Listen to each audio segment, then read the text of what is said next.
Hi, welcome to Scratching the Surface. I'm Jarrett Fuller, and this is a podcast about writing and ceramics. On this week's episode, I am joined by the writer, editor, journalist, and artist, Janet Abrams. Janet's new book, Daddy Wouldn't Buy Me a Bauhaus, is a collection of profiles that she wrote in the late 80s through the early 2000s for publications like Blueprint and I.D. I read this book earlier this year and was just blown away by how well it captured this very particular moment in both the history of design and the history of design writing. In it, she interviews and profiles people like Rem Koolhaas, Paul Rand, Muriel Cooper, Frank Gehry, and Lisa Strassfeld, people who we are all familiar with now, people who are in many ways at the top of the field. And what makes these profiles so interesting is that Janet talks to them before they had made a name for themselves. She talks to them kind of right before they became the people that we know them as. And so it's interesting to read her writing about Frank Gehry before Bilbao, for example, or Rem Koolhaas before he became the figure that he is today. In retrospect, the era that Janet was writing in, the late 80s and early 90s specifically, was kind of a golden era for design writing, truly the beginning of the design culture that we now find ourselves in today. And I've always found Blueprint and I.D. to be some of the best design writing from that era. So I was very curious to talk to Janet about what it was like to be in the middle of all of that. I wanted to talk to her about what design writing was like then and what it was like to write about all of these figures, looking back now and seeing how so many of them have gone on to become household names in kind of design and architecture circles. But in a way, what's even more interesting is that Janet has largely moved away from writing and moved away from design. In 2010, she got an MFA in ceramics from Cranbrook and has spent the last decade in an art practice focusing on ceramics and sculpture and fine art. And so we talk about that too, and we talk about how this work may or may not connect to the writing and criticism work and how she sees them fitting together. This was such a fun conversation. Janet has so many stories that we mine from the history of design writing and from the people that she profiles. And it was so nice to hear about the editing of this book and the editing of these pieces that I think any listener of this show will just completely enjoy. And so I really encourage you to check the book out. Remember that Scratching the Surface is made possible because of listeners like you. If you enjoy this show and want to help support it, you can become a member for just $5 a month or $50 a year. Members get an exclusive monthly newsletter written by me, as well as previews of the upcoming episodes. If you like Scratching the Surface and want to see it continue, please consider becoming a supporting member. It truly means so much to me. For all the details, you can visit scratchingthesurface.fm/members. Thanks again for listening, and here is my conversation with Janet Abrams.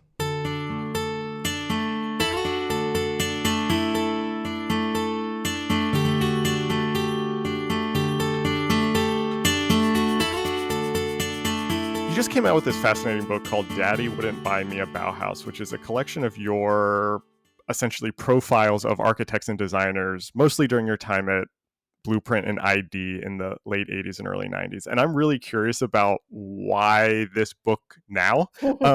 How did this come together that you could put together this anthology now? Well, it was a series of actually lucky chances or encounter specifically with the editor-in-chief at Princeton Architectural Press, Abby Bussell, who I had known as a fellow journalist in the architectural journalism world in New York when I worked there in the 90s, but literally hadn't seen for as long, was this 2018? I hadn't seen it. And so she was given my the fact that I was living in Santa Fe by another friend, a mutual friend called Raymond Gastel. And she was coming here on a business trip to actually just substitute for somebody else who was unable to do the trip. And so, a couple of coincidences already before we actually met up, I had to kind of look at the email to get her cell phone number to call her because I was trying to find her in a crowd and I didn't know what she looked like anymore. I knew what she looked like 20 yeers ago, but I wasn't sure I'd recognize her. So as I looked down the bottom of the email, I saw what her current job title was. And then over drinks that weekend, she was a juror for a photography portfolio show here. It happens every year. I thought, well, I've been wanting to do a collection of my interviews, which are currently sitting in a couple of plastic storage tubs under my bed. Right. And I had actually pitched this idea probably 20 years ago to a couple of other publishers. But at that stage in the 90s, they were kind of too fresh. And one publisher or one agent, I think, told me, well, no one's going to publish a collection of your writings until you've done a single authored book. So I kind of tried a couple of places, didn't get anywhere with them, and just basically kept hold of the Xeroxes and a few original tear sheets. And then when I met with Abby, I just said, I've been wanting to do this kind of, revive or sort of resuscitate them from the uh, archives of print, because these things are not online. They were published in print before, most of them, before there was the possibility of digital publishing. And so unless you're a real kind of dedicated researcher and go to a library with a good archive, you're not going to be able to find them. They're not going to Right. show up with a Google search.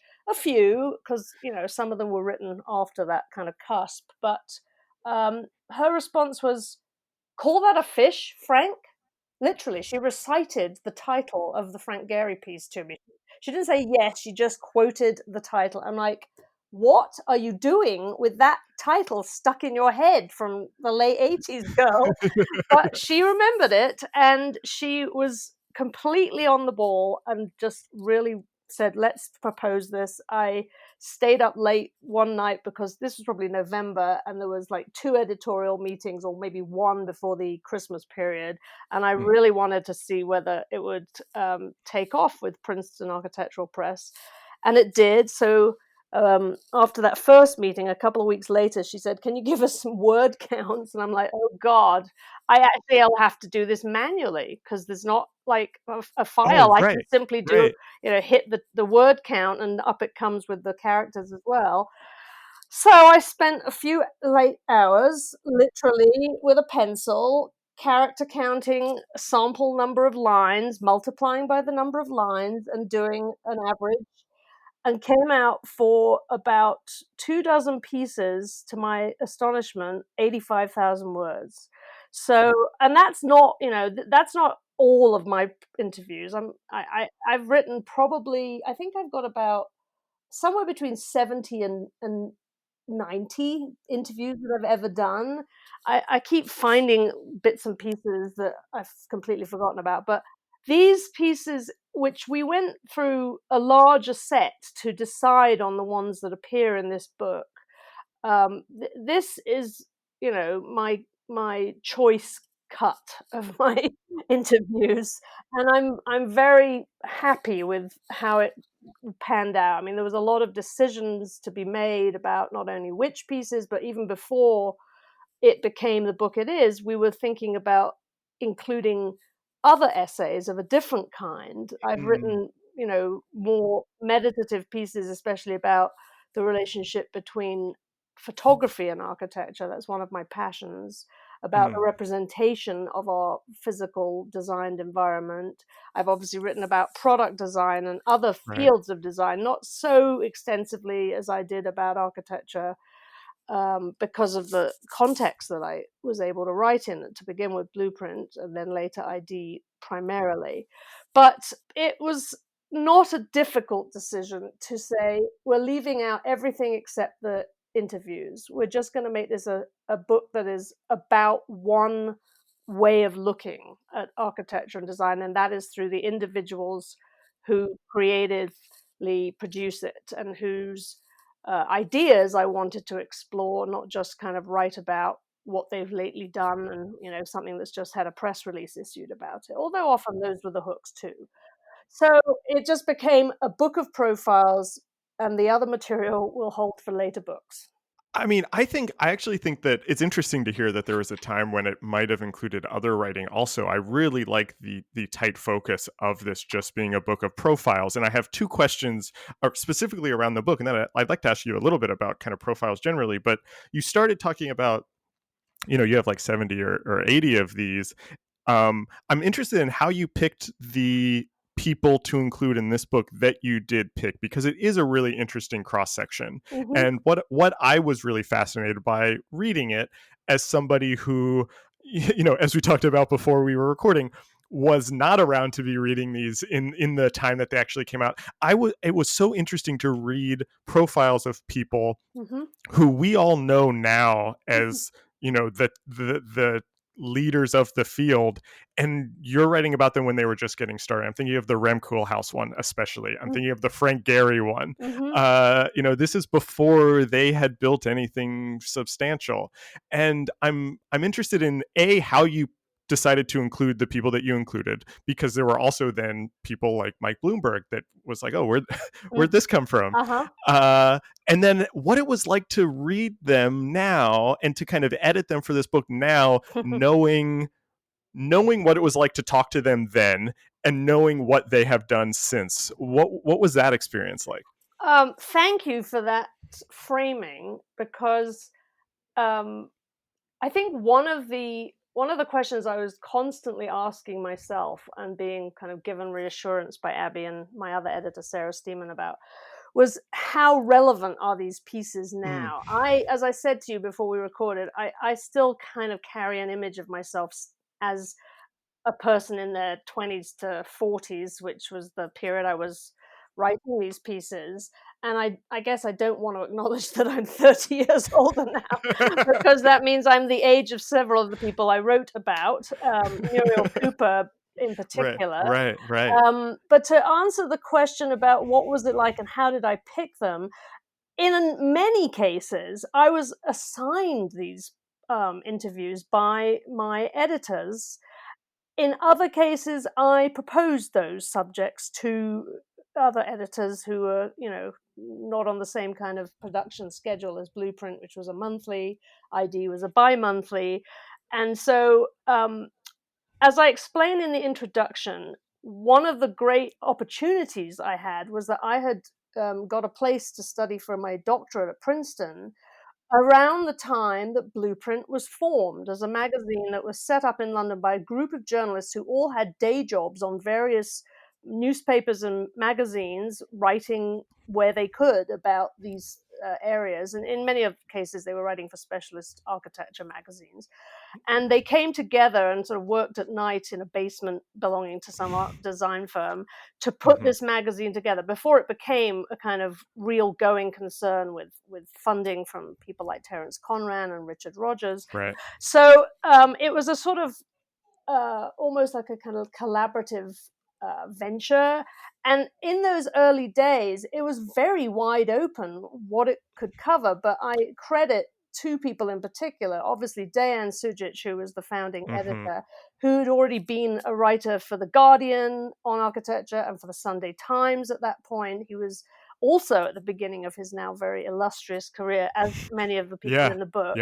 And he had a complete knack and instinct for knowing what he needed to put in that magazine. And there was a great deal of cheekiness about it, which gave the writers a sense, we grew up in a culture of magazines like Private Eye, which you don't have in this country. The nearest, I think, was Spy magazine. Oh, yeah. From way back when. That was also probably the 80s. I think I have a few early copies. Yes. But I interviewed Kurt Anderson. Very for this good. podcast. Yeah, yes, I think I saw that. But he, these kinds of satirical magazines with an edge are relatively few and far between, frankly, in both places. I think the libel laws are different between England and the US. But it was a fun opportunity to be writing for a new publication that was the brainchild of all these people with pretty good credentials as straight-laced or more straight-laced reporters and feature writers for the traditional publications in design and architecture, of which there were very many in England. But I went off to America, and therefore I was useful to this new publication because I could write from America for them and introduce people who, if you were in the world of architecture, you knew who Rem Koolhaas was because he'd been around at the Architectural Association teaching, as Zaha had been, as Nigel Coates had been. I mean, I was at the Bartlett up the road for my undergraduate degree, and a lot of my classmates, or half a dozen at least, went off to do their second degree at the AA, as it was known. So in London, as a student and then a young trainee journalist, I knew of these people, even if they hadn't yet become national superstars or international superstars. So in a way, it was just like growing up with people. As Dejan points out in his foreword, that it's always about kind of one generation superseding the next and kind of killing off their elders. as he puts it. But basically, I had a pretty broad palette of opportunities in the States to write stories, and Dan, would suggest something, and off I'd go on a plane to interview somebody. I mean, it sounds rather pat, but I fitted it in between my coursework and my graduate papers for qualifying to do the doctorate, and kept going when I returned to London to sit in my living room and churn out my dissertation. I had to sort of come up for air every so often, and being asked to write a story about somebody. At that point, I was beginning to write for the independent newspaper, which had also just been launched in the late 80s, at the point when I started writing for them. So I had a couple of, what did I call it earlier? Lucky chances, lucky breaks. And I think maybe that's the same for you now. You're developing your work Yeah. in a comparable new platform. I mean, Yeah. it's not print; it's digital, networked media. But you're probably experiencing some of the same kind of opportunity and richness of potential subjects for your show that Yeah. Blueprint did in its early days, and that's really how it came about. Well, I mean, I'm curious though, because I think something that you said earlier, which I think is exactly right, and it's interesting that as you were working on this, and as you were working with the editors, wondering how relevant the book is, and Hmm. I can't speak to that, but I can say what I liked about it, and that it was, as somebody who is interested in the history of design and architecture writing, I knew of your name.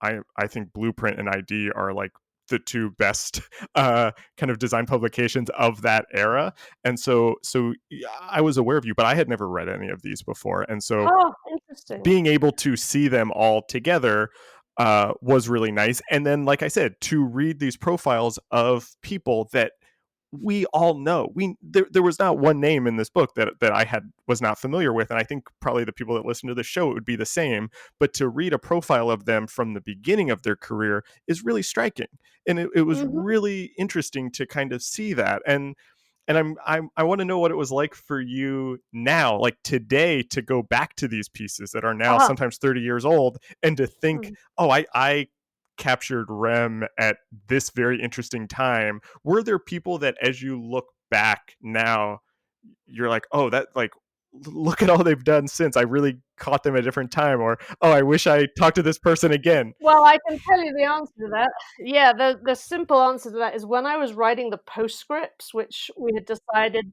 I mean, that was part of my pitch, that I would follow up on what became of them, because pretty much all of them are still active and as or more celebrated than then. Maybe a couple of them, we'll see. Give it another few decades, and those names will probably filter.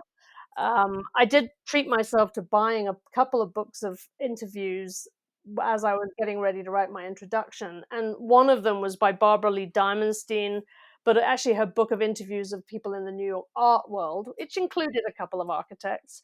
But it was interesting scanning the table of contents that in that case, I probably recognized 80% of the names, and 20% I'd never heard of. So give, a few more decades to my book, and I dare say that the table of contents Right. will kind of Right. sort of simplify Yeah. itself. Writing postscripts for them, it was like I would go to Wikipedia and say, okay, which of the Nobel Prize, the Premium Imperiale, or not the Nobel, but the Pritzker Prize, this litany of honorary doctorates and major international awards can I fit into my 200 words? Yeah. And there were several people for whom, I tried to sort of mix and match so it wasn't the same list of exactly, stupendous awards that both Gehry and Rem Koolhaas and whoever else had Hmm. got. What it is to look back on pieces. I mean, I feel very present in those experiences Mm. even now, and I guess I either have a strong memory or I had deep trauma doing these. I mean, some of them were very challenging just logistically. I was a young English woman traveling around the US in many cases, or sometimes these pieces were conducted in London when I got back to sit down and bury myself in writing my PhD, and the people I interviewed were coming over.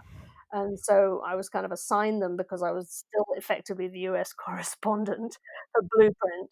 But they were also at the early stages of their career. They couldn't look back on where they were then. They were fumbling their way into not fumbling, but I mean Frank Gehry was seemingly quite Yeah. apprehensive. Yeah. And I read that paragraph that I start the piece with him about, that he was getting ready. I remember vividly sort of sitting on the sidelines as the Blueprint photographer, I think Phil Sayer, was setting up the shoot on a balcony of the RIBA building, which is a very kind of impressive piece of architecture in itself, before Frank gave this long lecture to a crowd. And, you might think, well, he would take it in his stride, but actually he was a little apprehensive. He was busy with projects booming that he had to keep his attention on, while he was also developing this public persona. Rem Koolhaas, I was thinking about the fact I probably wouldn't even get an audience with him these days. I mean, I've chatted with a few other people about how did you get these opportunities. Well, let's face it, they were looking for publicity at that point. They were just beginning the growth of their careers. I mean, I knew as a journalist that I'm a kind of supporting cast member to the careers of those who I'm writing about, and I'm interchangeable with half a dozen other writers who could be and were doing interviews with them at the time. Maybe the difference, I don't know, is that I poured a lot of time and thought into preparing for these interviews. I had studied architecture both as an undergraduate for 3 years in London, and then after a period of training as a journalist with 2 out of 3 years on a weekly professional newspaper called Building Design, I went to the States and did more study in architectural history in an architecture school that was actually very had some very distinguished professors on the studio instruction side. Michael Graves, I mean, lots of famous people. Anthony Vidler was there, Alan Cahoon on the history and theory side. So I was steeped in the subject in a sense like an academic, but I had come into that graduate program already having published a lot of news stories and a good bunch of features for building design. So I'd equipped myself with the skills of fast thinking, processing, and turning around. Within a week, I probably wrote the Lebetkin piece the day after I got back from Bristol, and it came out 2 days later. I can't do that anymore.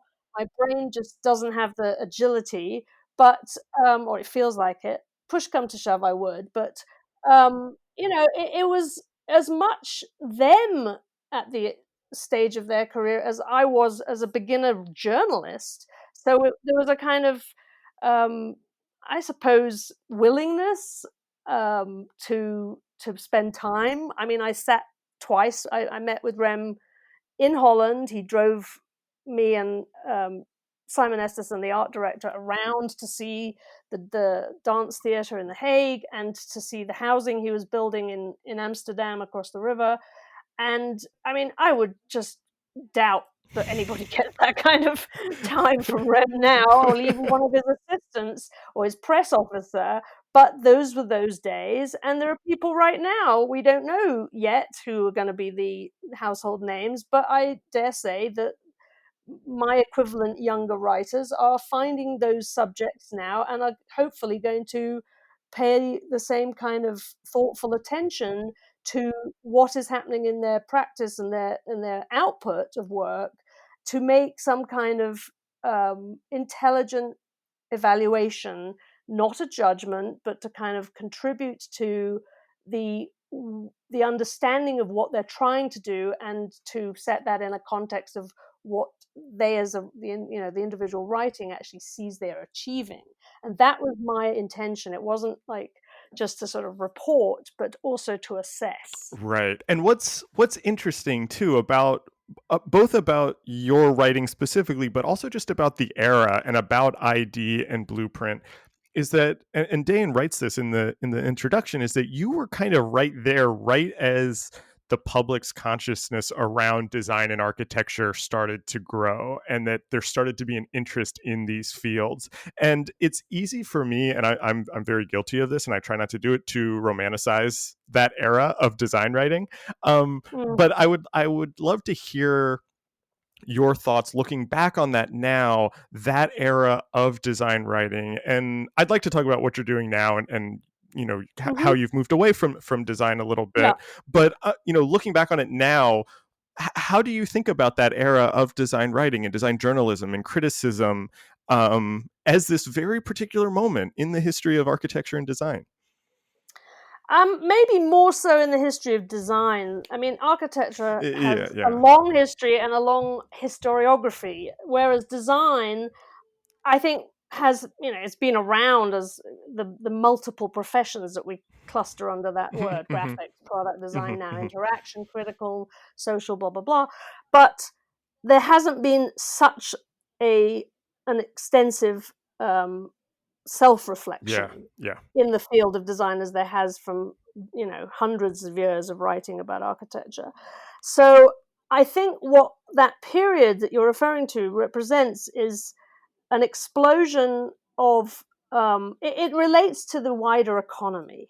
Mm, We were in London doing Blueprint at the time of deregulation, mm, of the time of a lot of American architecture firms coming to London to be commissioned to do high rises to transform the city of right. London and the Docklands, which were, I wrote a piece for Progressive Architecture probably in the early 80s about what was beginning to happen in the Docklands. So understand that alongside the fact that this was also a period when the newspaper and publishing industry was in a growth spurt, also to do with technological changes. There's the whole story about the decimation of the trade craftspeople who were involved in Fleet Street newspaper publishing as it went digital, and so there was a lot more pages to fill with stories Yeah. as newspapers spawned additional sections. I remember this very clearly at the end of the 80s, and color supplements. A Mm, Sunday newspaper might have like a dozen sections, a bit like the rather emaciated New York Times does now, but there was tons more space needing copy, right. and a lot of people were starting to get opportunities to write, but really more kind of consumption oriented. Let's comment on new things to own and buy as products. So I think there was a hand-in-hand relationship between the state of the economy and the Mm. period of Thatcherite capitalism Mhm, mhm. and the growth, the Yeah, existence of Blueprint and the opportunities of the design world that were there to be written about. right. And I think, if there's a book I want to do, and I'll need a good chunk of time, and hello, somebody with a nice grant out there, to write a book on the relationship between design and economics, Yeah, because yeah. it is it is so apparent to me that it is in a sort of sine curve relationship, not exactly mapped to the highs and lows, but also to the developments of technologies in different fields, and that certain eras are well known. Like think about the period of the Sony Walkman. Well, I Mhm. wonder how many years or even decades earlier than that the physicists in the labs had come up with the actual technology that ended up on people's heads and in their hands as a Walkman. So we see design as a kind of, I see design as a symptom of other societal Yeah. changes and trends.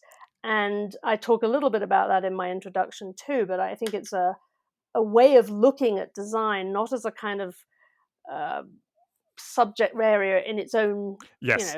bubble, but in relationship to many other like moving parts of our culture. So I think that the design decade, as it was kind of trumpeted, of the 80s, frankly, it's probably a good thing that hoo-ha is over.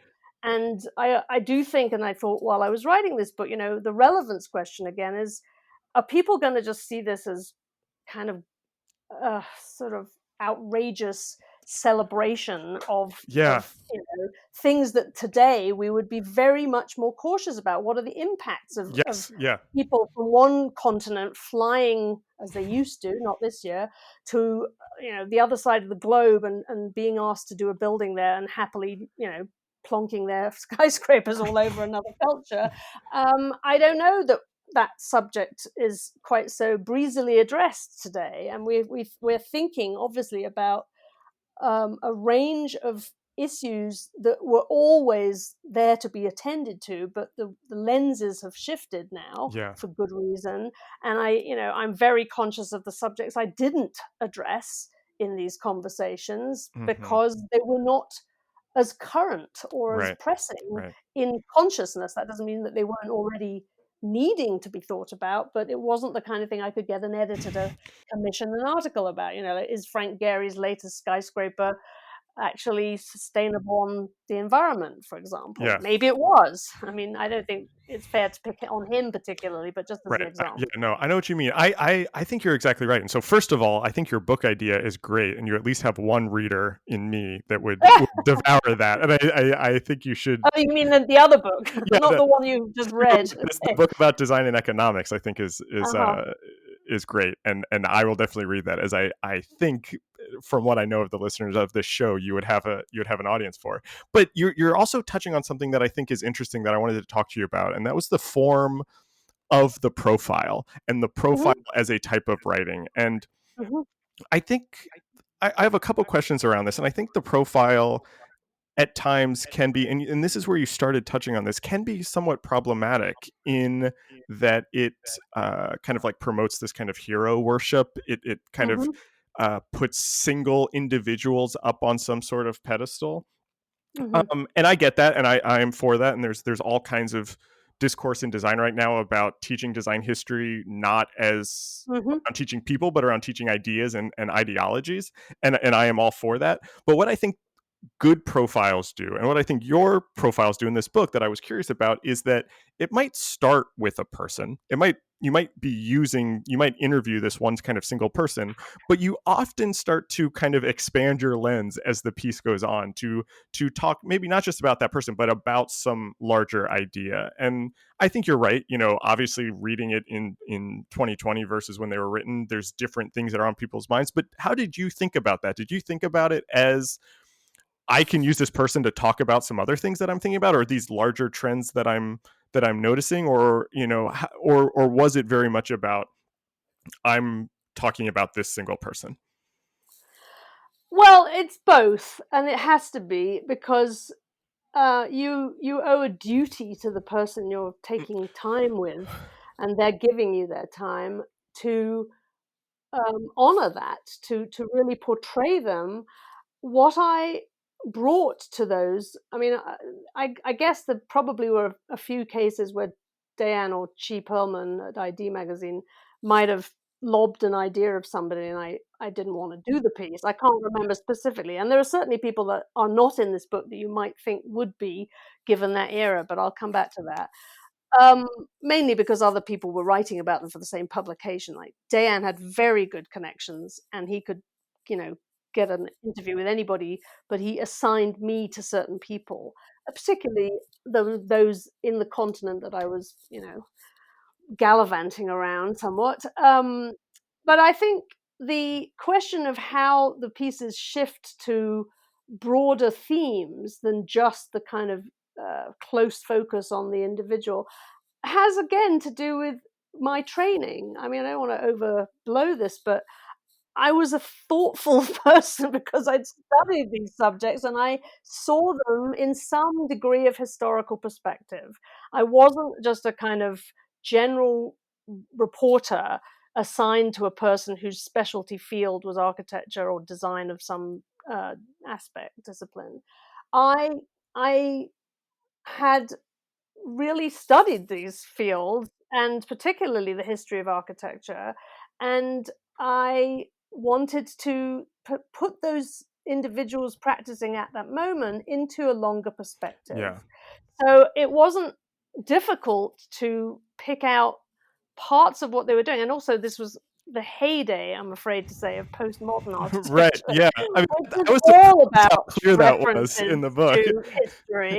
Yeah. I mean, I don't know whether I don't even know that I referenced that in the introduction, funnily enough. I don't know whether that word appears. I'll have to do a Yeah, I'm not search. sure. I mean, it's very obvious when you if you read the book cover to cover, it's very obvious. But you're right. I don't think you mention it in the intro. Well, it's obvious in the first half to Yeah. 2/3. I Yeah. do want to stress that this book is not just about Right. architects, Right. and it's about an arc and Yeah. a particular, a bracketing of 2 decades. One that was very significant in the kind of architectural revolution against modernism, the Hmm. official kind of breaking out of that, which we've now relegated to the history as well. Yeah. You know, postmodernism has already been the subject of a big exhibition or two, one at the V&A, and you wouldn't get your degree, I doubt, in an MArch program today if you designed a building the way they were being designed in MArch programs in the 80s Yeah. Yeah. for many reasons. But I mean, unless seriously ironic and brilliantly executed. But I think that it is important to see that the book is not simply about that profession, but it's also about the emerging field of information slash interactive design. And in those cases, I had a lot less um, ground to sort of steady myself on as I prepared for those interviews, because the people who I was interviewing, people like Muriel Yep. Cooper, Ben Fry, Lisa Yep. Strausfeld, Bob Stein, Hmm. maybe you could say April Grayman, who is very much a pioneer with the use of the Mac for graphic design. They were themselves testing and inventing the field. There wasn't even the history within the history of design to, I mean, obviously there's a relationship between print typography and graphic design and interactive, and that was the subject of a lot of those interviews, the shift from and the borrowing and the adaptation of principles and models that were established over centuries in typography, let's say, for the digital arena. And so I could, you know, tentatively lean on those ideas, but much of what I was experiencing when I met them and saw what they were developing as new work required a kind of imaginative translation back to kind of language that those of us who had not yet used CD-ROMs or handheld devices or whatever they were working on. It all sounds ancient now, but it was quite hard to describe what I was seeing because I hadn't seen it before, Right. and they hadn't because they were Right. literally test piloting Right. it. And that's, I mean, that's like what I was kind of getting at when I was saying that you were starting with these people, but there were these kind of larger themes. And I do think the second half of the book, when you get into Muriel and Lisa and Ben, and I would even put Mike Bloomberg in there, strangely, um, it's an interesting trajectory. But I want to pull out something that you said, that I was really curious about feeling like you had a certain kind of responsibility with the person also. And I am a big profile reader. You know, when the New Yorker has a new profile, I read it no matter who it is. Mm-hmm. And I have this theory that the best profiles are when you finish reading them, you have no idea what the author's opinion is of the person. Like there will be moments where they're very celebratory, and you just feel like they're fawning over it, and then there'll be like a line that just like cuts it. And I got that in some of yours also, and especially the Paul Rand, I knew that was going to come up. the Paul Rand one, which it might be my favorite one in the book, Yeah, because yeah. I definitely think Paul Rand can be cut down a little bit. um, but I just want to know what it was like, maybe not what it was like, but how you approach that, knowing that you're not writing glowing profiles, you're not going to just say how good this person is. You have to kind of strike this balance, and I imagine you sometimes talk to people and you're like, I think they're just kind of full of it, and that there's nothing here. How did you think about kind of structuring these pieces, writing these pieces where you could go back and forth between really enjoying this person's company, and then also kind of thinking, they're hard to talk to and arrogant. I need to just test a little what you were saying about the profiles that you read and you find them most successful or most effective to you Mm-hmm. if you don't end up having a clear sense of the writer's opinion. And that seems a bit odd to me because And, you go on. I'm not, I realize as you were saying it back, I'm not saying that the writer is neutral or that there's some Okay, sort of objectivity. I'm saying that there is opinion, there should be opinion in it, but that opinion can bounce back and forth within the piece right. between I guess the way you talk to anybody, between love and not love. um Yes. and so it's not just I am reciting biography, I am spending time with this person and I am just kind of observing them, but that you almost sense the writer trying to work through their own feelings of the person in the piece, if that makes Bang sense. on. Perfect. That is exactly right. And what the challenge of these pieces for me was to convey that kind of in not exactly real time, because of course when you're reading a piece it's been worked over. I mean, I would spend weeks Yeah. on these pieces. I embarrassingly long, especially for the amount of money I got paid Yeah, for yeah, them. right. But for a large chunk of the time, I was doing them as a sideline to being a grad student, and so I wasn't really relying on them as a living at that point, because I had a primary existence. But your point about the experiencing in the course of an Yeah. article the feelings that the writer who's encountering this individual for the first or maybe Mm-hmm, second mm-hmm. third time is undergoing an experience themselves of a relationship. Right. They're encountering somebody. It's a very intimate moment, even if it's not that kind of intimacy, and it Yeah. wasn't. But Yeah. it is a very intense experience to be interviewed, as I've experienced myself, and to set out to meet somebody you've never met and you don't know what they're going to be like, Right. and you don't know what they've had for lunch, or they didn't have lunch and they forgot and they're hungry and they're irritable, Mm-hmm. or they've got a mega $1 million project that they really ought to be paying attention to instead of this damn journalist. So you don't know what you're going into, but you prepare for it. And I've switched to the second person, which is interesting, defensive. um, Yeah. I'm sure, but I mean, I would spend a lot of time reading what I could, Mm-hmm. looking at their work, finding out what I could about current work on the drawing board, so to speak, and likely topics that we would want to address. I'd go in with a list of questions, and I often would experience their brush off of like Yeah. 90% of my shopping list within the first answer, which is very off-putting when Right. you've got to like improvise from there on. Yes, I've been But there. it, I've been there. I'm sure we all have. I mean, God, I wish I could think of particular individuals that did that, and I would like, ugh, now what? But if you are, if you're, I think, authentic in your interest in them, and you're not sort of charging in there, giving the impression that it's like it's going to be a takedown because Mhm. it Right. isn't, Right. and you're Exactly. you're really what you're interested in is meeting them and getting to know a little bit of who they are, what motivates them, what influenced them to actually Mm-hmm. become Exactly.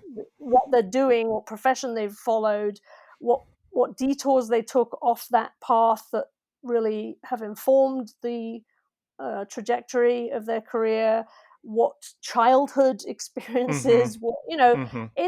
it's almost a form of analysis. I Right. don't want to Yeah. Yeah. say it quite that way because psychoanalysis is a whole other level of um, Right. investigation I and know what I know depth what and you mean time. though. So you have a limited amount of time, maybe an hour, and then if it goes well and there's lots that have come up, maybe you'll be invited for another session. That's very useful. I definitely did that with Philip Johnson, Mm. with Michael Graves, with Rem Koolhaas. You only just open up what really is at stake for the conversation within the first encounter, And, sometimes you're lucky and you've got enough to fill your word count, but I wanted to dig deeper, usually than they were accustomed to in the typical interview, the kind of quick puff piece PR for a particular new project. I wanted I wanted to paint a broader portrait. So there's a limit to how much you can prepare. You can find yourself in the situation I mentioned where you're just basically have the rug pulled out from under your preparation within the first 5 minutes. But in terms of you would described it, the sort of back and forth between love and not love on the part of the interviewer. I think that's normal. It's you're not going to be enthusiastic about everything that this person has done. Their style of talking about it may be quite unexpected Yeah. compared to the way you've perceived their work in other people's Right. digestions of it already. Or maybe they've done some first person description of their work. Well, that's the way they want to present it, but that may not be the way it strikes you as the Yeah. interviewer. So I was always trying to kind of travel a path between the kind of official statements that they wanted to be understood Mm-hmm. by and the perceptions I had that I felt were worth sharing Right. with my Right. reader. Right. So I would say that that back and forth was a deliberate choice on my part as I wrote these profiles. And actually, I wouldn't know what the form of the profile would be when I went in. It took a lot of listening to the tapes. I did ridiculous amounts of transcribing and kind of annotating. I still have. I've got the printout of my Philip Johnson Oh, interview, nice. or actually maybe even the Eisenman one, on the green bar paper from the actual mainframe computer at Princeton. Nice. Because this was before I owned any kind of desktop computers came out in '84, and that was the year I started. But I didn't get one for quite a lot longer. Actually, it was at Blueprint that Dan, when I was back there of a summer or something, and Dan took me into a sort of second room of the attic that Blueprint occupied and said, "Sit down." And he put me in front of a Mac, what was it, 256K or something. And I stare at this little beige creature, and up comes this bitmapped typeface. I don't remember what it was particularly, what the font was called. But he said, like, you do this and you do this. I'm like, ah! And I had to learn and cut and paste, but it was revolutionary. That was happening right there and then. So, all of these pieces evolved according to what had transpired in the actual dialogue, but I would go through hours sometimes of taped material on paper, on printouts, and identify recurrent themes and weave back into a text, not a chronological Right. record of Mm-hmm. the conversation, but a thematically coherent one, at Right. least as I felt. Right. Right. I want to completely change the subject because Okay, I don't want this conversation to just be all of your work from 30 years ago.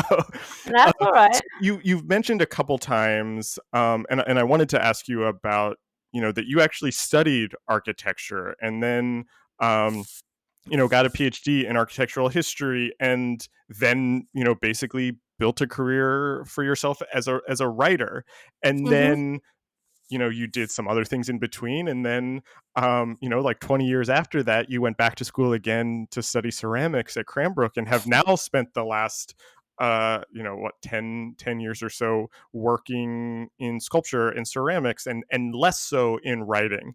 And I'm Mhm. interested in that transition. And what are the relations, is there some sort of relationship or connection between writing for you and ceramics, and how has that kind of career change, how have you experienced that? I had a period of nearly 8 years as director of the University of Minnesota Design Institute, which Mm-hmm. was in the 2000s, and it was the kind of I guess that was the main point of transition between being professionally a sort of freelance writer. I had a part-time staff appointment at ID, which sustained my application for a green card, which was great, coming out of a short period in Chicago, which was what brought me back to the States after I'd done my dissertation in London and finished that for Princeton.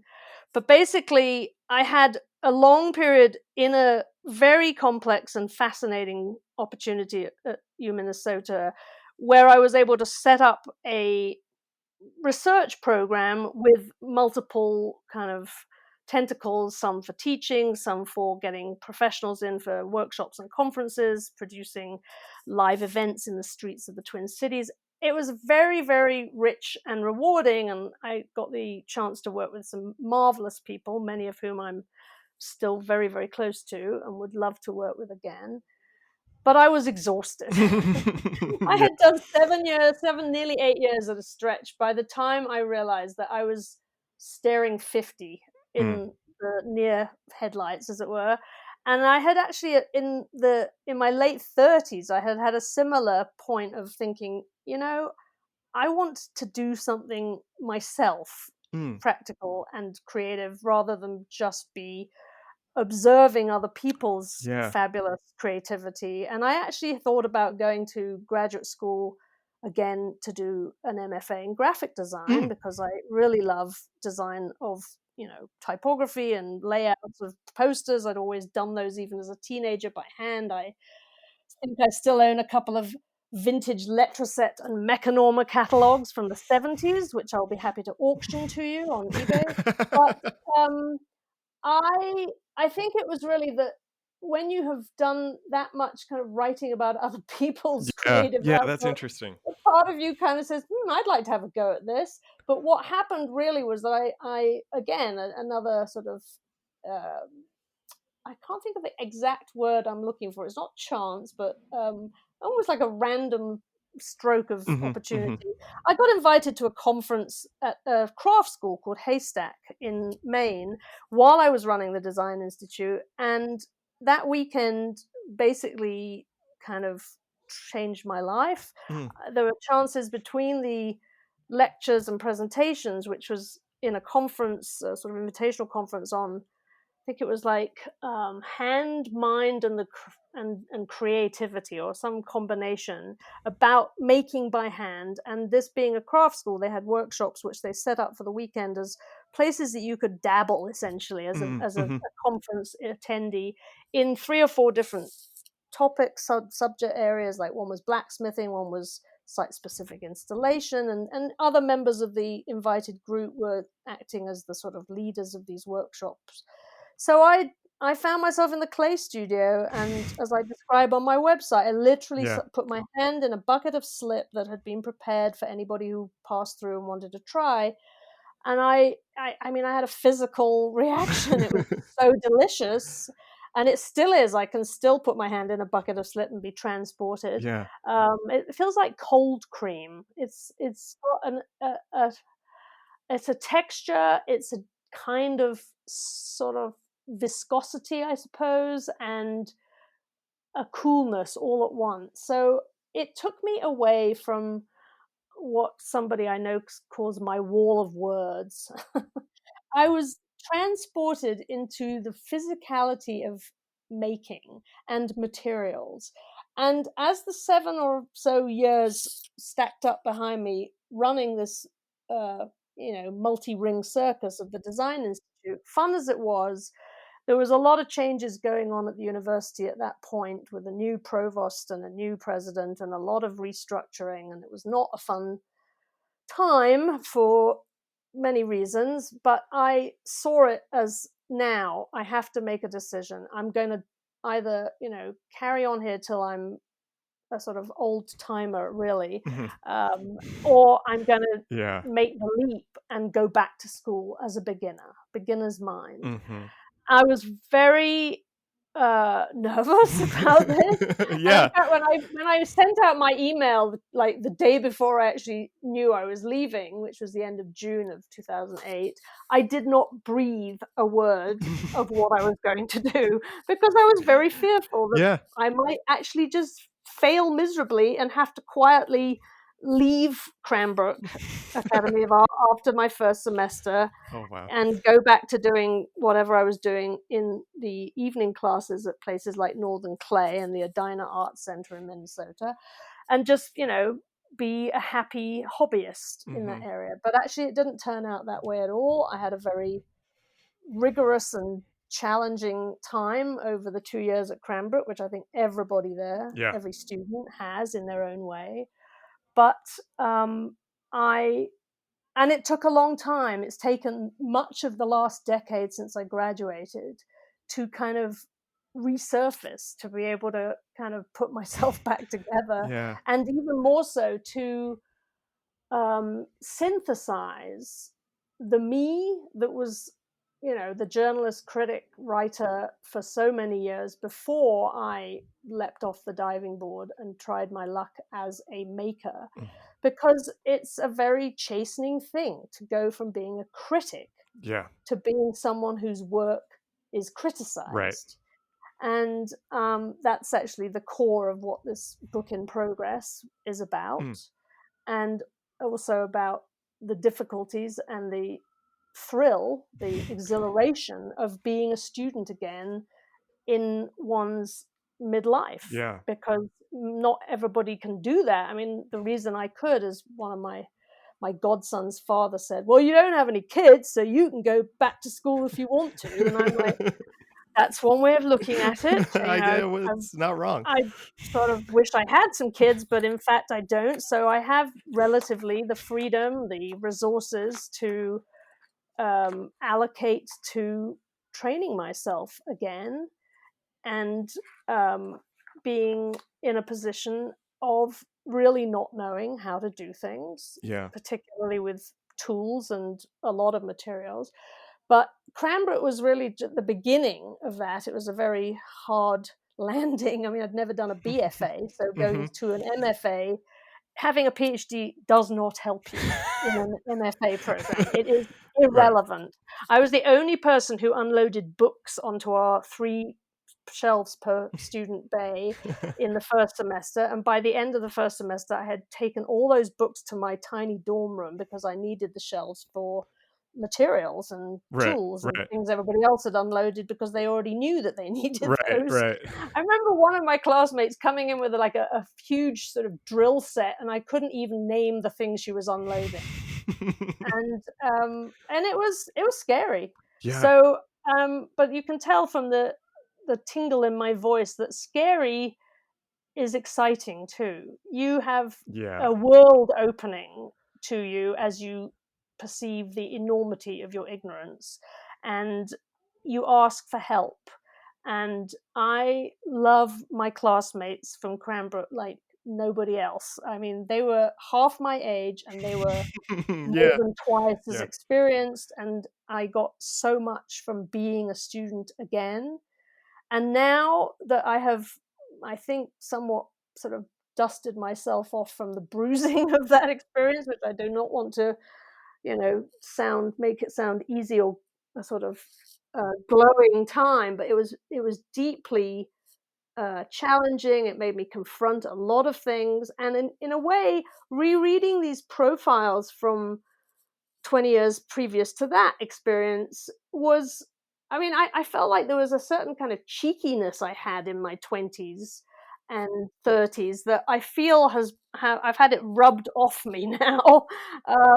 I don't think I have the same chutzpah as I did then, and partly that's because I wasn't as mature, frankly, as a person. And you've got a lot of growing up to do when you're in your 20s. I took on people who now might be seen as titans because I was naive enough to do so. Right. Right. Not because I knew that in 30 years' time they and I would be able to look back on who we had been and who we had become, but because we were who we were Yeah. then, and it Yeah. was actually just simpler to have a conversation with the people, and maybe with the exception of Michael Eisner and Michael Bloomberg. I was petrified of doing those Yeah. interviews Yeah. because they were very well known as major CEOs.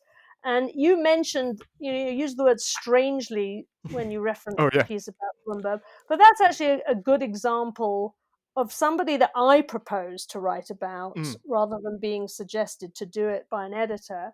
And I suggested it when Michael Beirut was editing one Right. of the issues of Rethinking Design that Mohawk Paper Mills published privately with the inspiration of their then marketing director, Laura Shaw, thanks to both of those. And I think I'd written a piece about, I don't know which order this was, I'd written something about Larry Keeley of Doblin Group for Mm. one of those Mm-hmm. issues, I think before this one. Yeah, because I was in Chicago and I did that. And then I came to New York and I kept seeing the Bloomberg sort of adverts Right. everywhere. And Right. as you see in the piece, like it ends with the kind of Yeah. what's the word? The triumphal archway at Penn Station, comprising of these giant backlit advertisements for the Bloomberg data company. And I kept seeing them just going back and forth from Princeton to New York and thinking, who is this Bloomberg figure and what is this business? Yeah. So I just said to Michael, I think he's interesting and I think there are design dimensions to this that we should investigate. And he gave me the go ahead, and remarkably, I got an interview. So that's how that came about. Yeah, and I mean, I don't, I think, and I said strangely as in retrospect, not strange as in that you wrote him, but someone like me, I know of the Bloomberg terminal, but I know Bloomberg as 3-term mayor of New York and failed presidential candidate now. Yes. and, Well, while I was writing the postscript, we weren't sure whether he was going to be, I know. what he was going to be. Might become the president by the point the book was out. No, not I know. happening. I think as I was reading it is when he dropped out, and so it was like the book was being updated in real time. Um, Yes, I know. but I I think think we that just managed to get it into the past tense for the postscript. it's he's one of those great examples of catching him at a different era, and as someone who never fully understood what the Bloomberg terminal was. I actually found your piece helpful. I want to go back. I have like 2.5 more questions to wrap up, and I want to. I want the half question. Okay, I want to talk about this work that you're doing now. Okay. And I think it's interesting. I understand what you're saying about having this career being a critic journalist, looking at other people and wanting to, do something yourself. And I want to know if you see relationships between Yes. these two sides Yes, for I you, and definitely that do. might be this other book project that you're talking about also. But Hmm. it's very easy and it's almost reductive to think the writing is one thing and the ceramics is something else. But I and you're talking about that there is a connection. Can you talk about how those start to talk to each Yes. other? There's a simple word. It's editing. Mm. I have actually kind of transmuted, or whatever the word is, expanded from being, I mean, I started doing clay at these night classes because I'd started doing it at this crafts workshop conference at Haystack. Through the time at Cranbrook, I actually quickly started working with other materials. That's one of the Mm. great pluses of that school, that you're not Right. restricted to the department subject that you're admitted to. The minute you get there, you can do whatever you want, so long as your choice of material is purposeful to execute a concept. It's very ideas driven, but the Hmm. ideas must be made material, and your command of that material is Right. crucial to the Hmm. success of the work and the outcome and the reception. I am now working more in bronze, or lately for the last 2 years, and Mm. this is much to do with the continuation of my education post Cranbrook, which I mentioned a second ago, was really just a sort of Hmm. base camp, Hmm. beginning for training that I never had as a 20 something. So I've been taking a lot of courses at the Santa Fe Community College here where I live, which have been incredible. In what one of my teachers, my sculpture professor, John Boyce, calls the mechanics, Mm. which is something you don't get taught at Cranbrook. They just do not teach you how to do things. You're Mm. supposed to learn, Right. look at a video, get a student in the relevant other department to teach you and trade for what they can get learning from you in your skill area. But I came with very few of those. I'd just basically done clay. So I'm very, very appreciative of what I've been able to acquire in the last few years in terms of my practical education as a maker from being at a very different type of school, mostly for retired adults taking the classes. I'm not retired, but I'm definitely not a youngster anymore. So I think the common area between these parts of my practice, between the writing and editing, and I do edit Mm-hmm. books as well as write my own pieces, um, is this idea of editing itself, which is to take a kind of large morass of material, Yeah. whether it's a body of words that you've assembled in chunks over time and over, what will end up being multiple pages or lots of words anyway, and a morass of material. In my case, let's take clay. I build sculptures. I'm not a thrower. I don't make pottery. Mm. I hand build, usually out of coil, largish scale. I mean, I was in my studio yesterday with a photographer taking pictures of work, and it took both of us to lift one piece. I don't know how I've Oh, moved it wow. around by myself, but I've been making much too big for me pieces to lift and get in and out of kilns. And I develop an overall form as I do with my Yeah. long Yeah. pieces, and then I cut it back. Yeah. I'm shaving it down. I am reducing and sharpening points of inflection. In the clay, I've been doing a lot of work where I make a join between one kind of curve and another at a very defined edge. And that's something I've also been working on in my bronzes, which requires adeptness with power tools that were completely new to me when I started doing that. And, in clay, it's much easier because you're working with a wet material or leather hard, and the tools are not powered, so they're not dangerous, but you can still cut yourself on a blade or on a sure form. But essentially, it's about gradual smoothing and reduction and Mm, sharpening mm, of a mhm. form.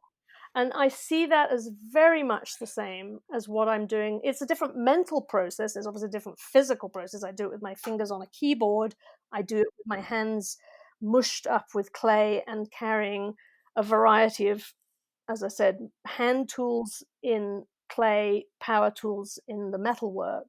But it's a similar process of having an overall sense of what I'm aiming for and going towards it, but being open to discovery that the material presents to you as you work it, which is both the sense I have in the texts Yeah, exactly. and in the physical materials I'm building in 3 dimensions, standing and moving around. And the problem with writing for me, and one of the reasons I couldn't, do it forever without taking this big detour and coming back, I suppose, now. This last 2 years, I've been mostly writing and editing because Mm. I've got this book and another one coming out in November.